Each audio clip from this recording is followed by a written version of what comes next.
ان چہروں کا بخوبی مطالعہ بھی کر سکے اور دیکھ سکے۔ ناظرین کرام، آج میں آپ کو بتاتا چلوں کہ فیڈرل کیبنٹ کا بھی اہم اجلاس تھا، اس میں بھی شہباز شریف نے خطاب کیا۔ قومی سلامتی کمیٹی کا آج بڑا اہم اجلاس ہوا ہے جس میں سبھی اداروں کے مختلف سربراہان نے شرکت کی تھی۔ اب میں آپ کو بتاتا چلوں ناظرین کرام کہ جس میں اسحاق ڈار حلف اٹھا چکے ہیں، آج ان کو بھی ویلکم کیا گیا ہے۔ جو قومی سلامتی کمیٹی کا اجلاس تھا اس میں بھی اور جو فیڈرل کیبنٹ اجلاس ہوا ہے اس میں بھی۔ ناظرین کرام، مفتاح اسماعیل کے لیے شہباز شریف امپورٹڈ وزیر اعظم نے آج تالیاں بجوائی فیڈرل کیبنٹ اجلاس میں۔ ناظرین کرام، ان کا کہنا تھا کہ انہوں نے مشکل وقت میں یہاں پر معیشت کو سنبھالا۔ آپ سب جانتے ہیں کہ معیشت کو کتنا سنبھالا گیا۔ ڈالر جب عمران خان کی حکومت چلی گئی، جب رجیم چینج آپریشن کامیاب ہوا تو اس وقت ڈالر غالباً 176.78 پہ تھا، 176 اور 78 اتنے تھا غالباً۔ تو آج دیکھیں ڈالر 231 روپے کا ہو چکا ہے، 245 روپے سے واپس آیا ہے ڈالر۔ مزید بھی ڈالر یہی کہا جا رہا ہے کہ اتنا یہ نہیں ہو سکتا، ڈالر مزید بڑھنے کے چانسز ہیں، کم ہونے کے بہت کم چانسز ہیں۔ ناظرین کرام، جب مفتاح اسماعیل کے تالیاں بجائی گئیں تو بہت سے اس پر بھی سوالات اٹھ گئے کہ مفتاح اسماعیل نے کون سے مشکل فیصلہ کیا پاکستان عوام کے لیے، پاکستانی عوام کو انہوں نے کوئی ریلیف فراہم کیا ہو، ڈالر کو وہ مزید نیچے لے کے آئے ہوں۔ مفتاح اسماعیل نے جب سے حلف اٹھایا تھا اس وقت سے ڈالر کو پر لگ گئے تھے۔ آج بھی آپ دیکھتے ہیں کہ ڈالر 231 روپے کا ہو چکا ہے مارکیٹ میں، ابھی بھی وہ 231-32 روپے میں ڈالر جو ہے سیل ہو رہا ہے۔ تو مفتاح اسماعیل نے کتنے کام کیے ہیں وہ سب کے سامنے پاکستانی عوام بخوبی جانتے ہیں۔ اس کے علاوہ میں آپ کو ناظرین کرام بتاتا چلوں کہ شہباز شریف نے کہا کہ سابق حکومت کی وجہ سے عوام پر بوجھ ڈالنا پڑا۔ ناظرین کرام، آپ جانتے ہیں سابق وزیر اعظم عمران خان بارہا کہہ چکے تھے کہ یہ جو رجیم چینج آپریشن آپ کرنے جا رہے ہیں، جو طاقتور حلقے ہیں ان کو کہا کہ ہم نے معیشت کو بڑا سنبھالا ہوا ہے، ہم چاہتے ہیں کہ اس حکومت کو اپنا جو ٹینیور ہو وہ پورا کرنے دیں، لیکن شاید اس وقت نہ سنیں گے۔ آج سب اس بات سے بخوبی واقف ہیں، پاکستانی عوام واقف ہے، بچہ واقف ہے کہ مہنگائی کی وجہ کون بنا ہے، مہنگائی کس کی وجہ سے ہوئی، غریب آدمی کس کی وجہ سے مشکل میں گیا ہے، غریب آدمی اس وقت 2 وقت کی روٹی کھانے سے مجبور ہوا ہے تو وہ کس وجہ سے ہوا ہے۔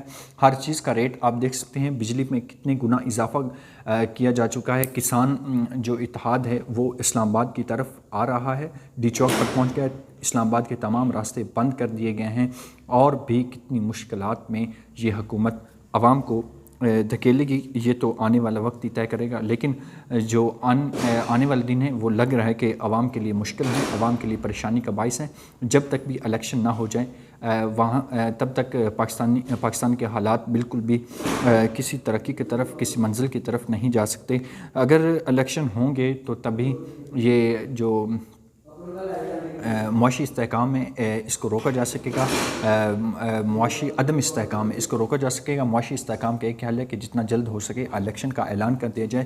طاقتور حلقے بہت اس وقت پریشانی میں مبتلا ہیں، لیکن اب دیکھتے ہیں کہ وہ کون سا ایسا فیصلہ لیتے ہیں جس سے پاکستانی عوام کو ان کے دکھوں سے، ان کی پریشانیوں سے نجات دلائی جا سکتی ہے، مہنگائی سے نجات دلا سکتی ہے۔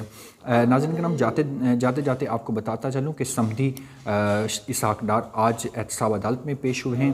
جج محمد بشیر نے نیب، جو ان کے بعد نیب کا ریفرنس تھا، اس کو نوٹسز فریقین کو جاری کیا۔ نیب کی اب غالباً کوئی 11 اکتوبر، وہ 7 اکتوبر تک یہ سماعت ملتوی کی جا چکی ہے۔ آج سابق وزیر خزانہ نے دوبارہ آج وزیر خزانہ کا حلف اٹھا لیا ہے۔ آج دیکھتے ہیں کہ وہ پاکستانی عوام کی، پاکستانی معیشت کو جو اس وقت جو پاکستانی معیشت کی کشتی ہے وہ ڈوبنے کے قریب ہے، پاکستانی عوام مشکلوں میں ہے، پریشانیوں میں ہے۔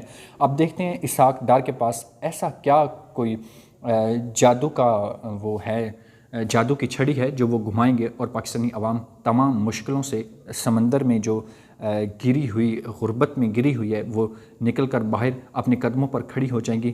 یہ تو اب وقت ہی طے کرے گا۔ شہباز شریف نے تو آج بہت دعوے کیے ہیں، لیکن ان ان دعووں کا کیا فائدہ جب تک معیشت پر کنٹرول نہ کیا جائے، معیشت کو مضبوط نہ کیا جائے، غریب کے لیے ریلیف فراہم نہ کیا جائے۔